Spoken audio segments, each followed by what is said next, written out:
Hello everybody, welcome back to One Dream Fishing. What's going on, guys? Is really going on inside. Hope everybody's staying safe in this terrible weather we're having. What is going on, everybody? Welcome back to another episode of One Dream Fishing. Today is a new day. We're talking about Alabama rigs, A-rigs, umbrella rigs. What you call it? The big old piece of metal you chunk out, the chandelier.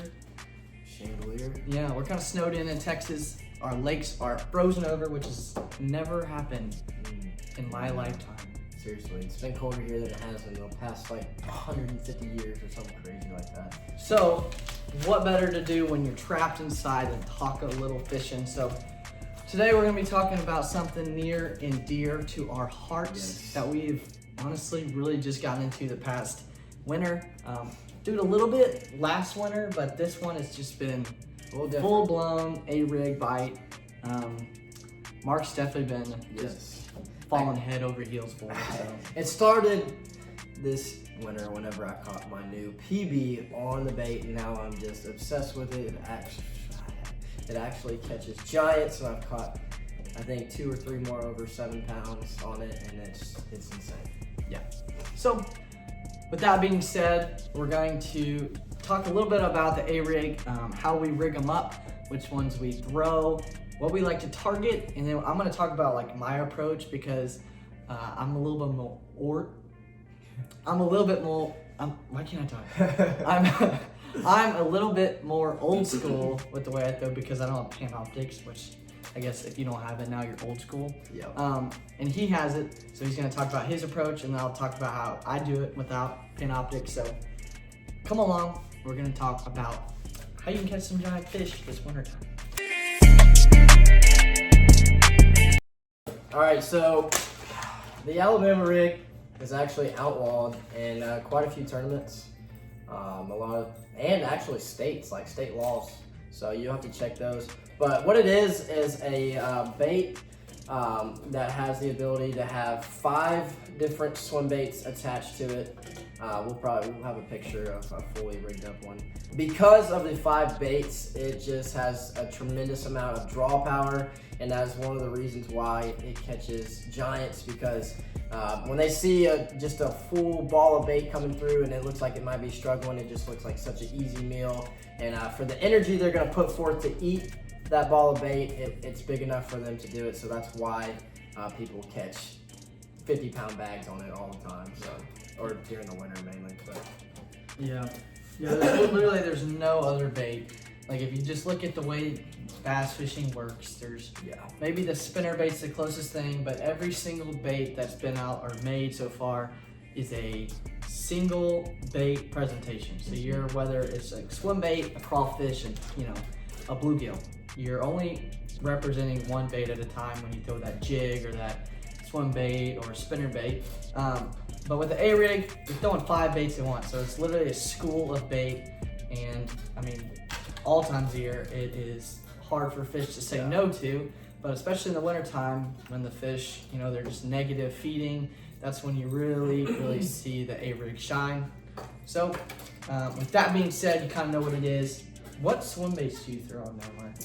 The rage swimmers are Kitex. Usually on this side, it's just a 3.75. 3.75 is normally my go-to. I've tried throwing some like 4.75s or whatever a little bit bigger one is, and the smaller swim baits definitely shine. I definitely get more bites on these. Usually like what I do, and I'm almost positive like 90% of people who throw an A-rig do it.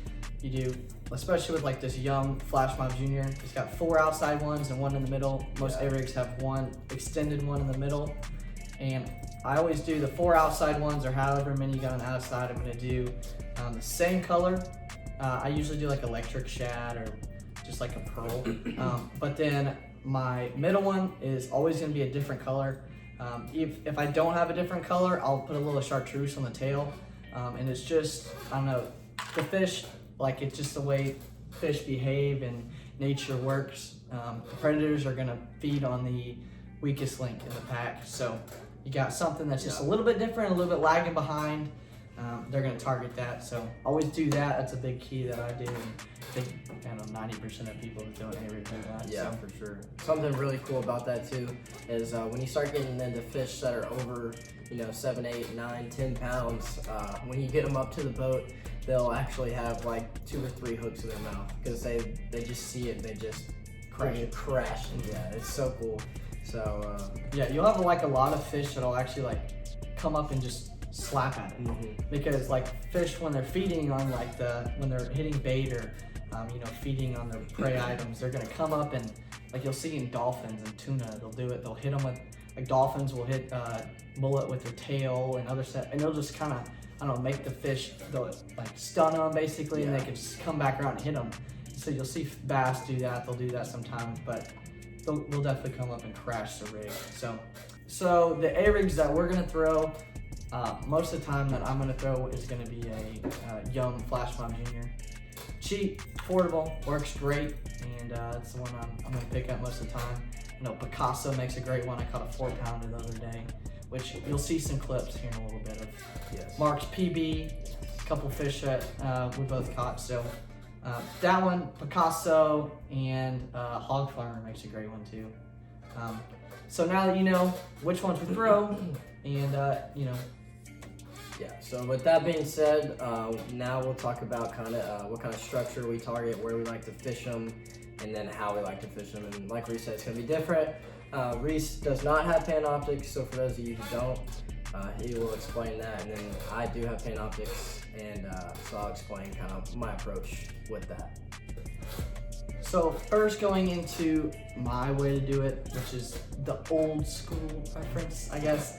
What I'm gonna do is I really like to target long tapering points. A lot of times, people always tell you to go to the steep drop-offs, but in the wintertime, I've found that your long tapering points just hold fish in the wintertime because they can just get out deep on those points. And it's not a lot of effort that they have to expend to get up and down those points. So that's what I do. I will graph over my spots if I don't always see fish down on the bottom or swimming around, but if I see shad and a lot of shad, that's when I'm gonna just drop the trolling motor and throw 10, 20 casts off that point and just see if there's anything down there. Because a lot of times when you have fish chasing shad, you can't see them all the time. So I'm gonna look on 2D. If I see shad, that's what I'm gonna do. The other way that I like to throw a rig when I don't have Panoptics is going to the biggest concrete structures or rock structures in your lake. In Texas especially, we have these giant concrete, I don't know, they're like towers. They're like water outtake. Yeah, your outtake systems. Yeah. Which, if you know, you're not supposed to go and fish them. But if you're not fishing a tournament, you're just going out fun fishing. In the wintertime, there's not really anybody out there, so you can get away with it. If you're willing to take the risk to go throw the A-rig on it, there's big ones that live there, like all times a year, but especially in the winter, because that thing is just a big heat source, just holds a lot of heat, and the fish can just sit on there all winter long. So basically what I do is I just line up a cast along the sides, and I'll let it sink down all the way to the bottom, reel it up, and then I'll pop it. A big thing is to pop your A-rig, just makes that thing flash, and I'll reel it in, and then I'll do one in the medium, like a medium depth reel, pop it, and then I'll do one towards the surface and just fish it slow, and you can catch really big fish doing it. Not supposed to do it, but you can get away with it, and you can catch some big ones. So. All right, now going to my Panoptics friends out there. Pretty much have the same approach as Reece, but I have the ability to see the fish alive and know exactly where to cast, which is an absolute game changer. So I'll go out there and target, big main lake points. And so a lot of the times the bait will be sitting way down deep off the points, but they'll be suspended up, 5-10 feet off the water. And so that's what I'm going to be looking for when I'm out there. So I just go out on the points, just start scanning around with my Panoptics, and then I see a massive ball of bait, and I'll be like, all right. So I just kind of just follow it around, and then the bass will start showing up. You'll have, your 3 or 4 pound schoolers will come up, but The bigger fish I've caught have been more by themselves and kind of on like pieces of structure. So one of them was off a point, but then there was like a rock pile on there. And I actually didn't see the fish. This one was like a 7-pounder. I got a picture of it there. But I actually didn't see the fish at first, but I just rolled the rig right over the rock pile, and I was just watching it on the Panoptics. I was keeping it about 5 foot off the bottom, and then just all of a sudden this fish who was just sitting down in the rocks just came out of nowhere. And it was so cool because you could see it just fall on the A-rig. And the Panoptics is so clear you can see its tail swimming, which is awesome. And like Reece said about popping it, it was the coolest thing because he was just kind of just following it like it was a big swim bait or something, just curious, you know. And I did that little double pop, and that rig flared out, and it just triggered him. And that sucker, I just watched him crash the rig, and I thought it was a 10 because it looked massive on the Panoptics, but it was awesome and fun catch. And then other pieces of structure, like Reece said, giant concrete pillars. I will just go scan them with the Panoptics, kind of just roll the rig by it, watch the rig, see if anything chases it. The one I actually caught, the 9.5-pounder, or 9.25 actually, my PB. We weren't using Panoptics. It was just kind of a thing, like Reece was saying, just on the concrete pillar. Really? I mean, you don't need it to catch giant fish. That's what's crazy. But with Panoptics, you can literally hunt individual fish, which has changed the way people fish now. So with your A-rigs, do you, like, because me preferably, since I can't see my baits, and I'm blind casting, a lot of times I lose a lot of A-rigs when you're not watching them because you don't know what you're casting. I like a lighter one because I feel like I can control it. Do you like a lighter or like a heavier one if you're watching them? So I definitely like a heavier one because pretty much all the big fish I've caught on it this year came in over 25 foot of water. So a lot of times I'd be fishing in 40, 50 feet of water and they'd just be suspended.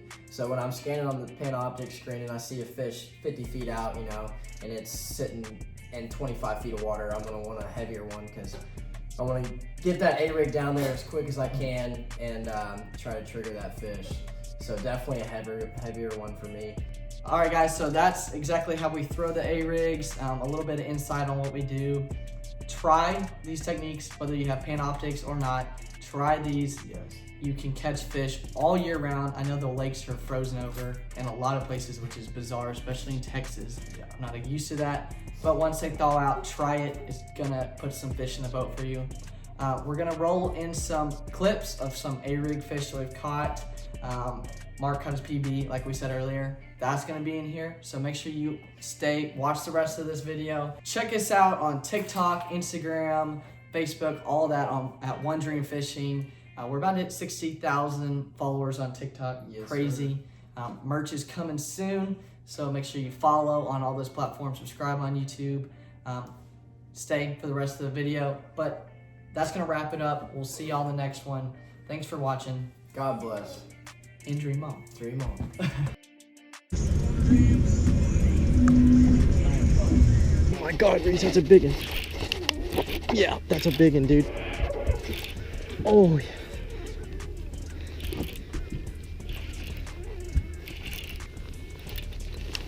Oh my God.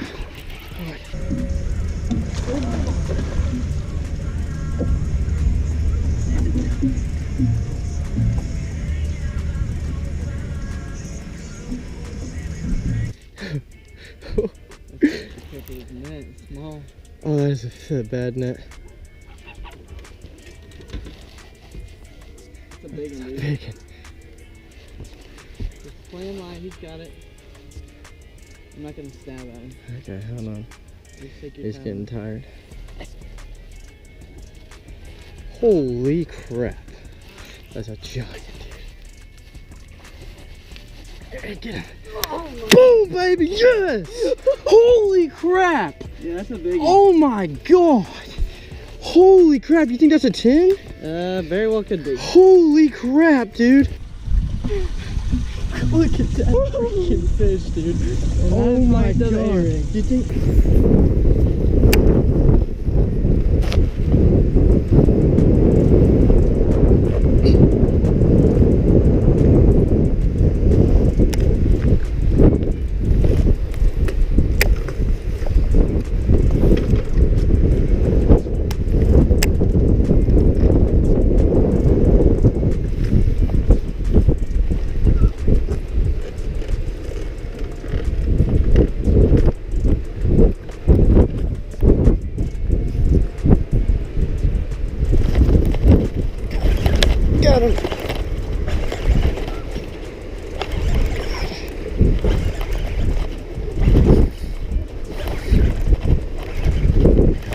god. Oh my god. Get in the boat, baby. Oh. Oh, that was so dope. Oh my god. Oh, we're recording yet? Oh, he's not that big, but jeez. He smoked that thing. Oh. Woo. Smoking that sucker.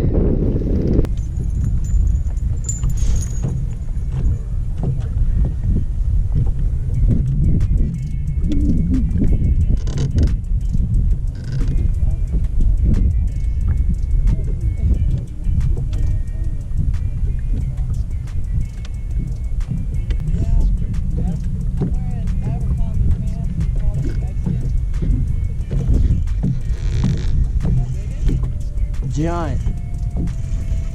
No, I might have more than one. Hey, my dad said when you get one, and if it's not very big, just drag it slow. Just slow it on in, so that's how it gets big. Like the second one or something. Really? Yeah. That's what he did. Yeah, it makes sense. Yeah. Oh my gosh. This one's got a broken lip.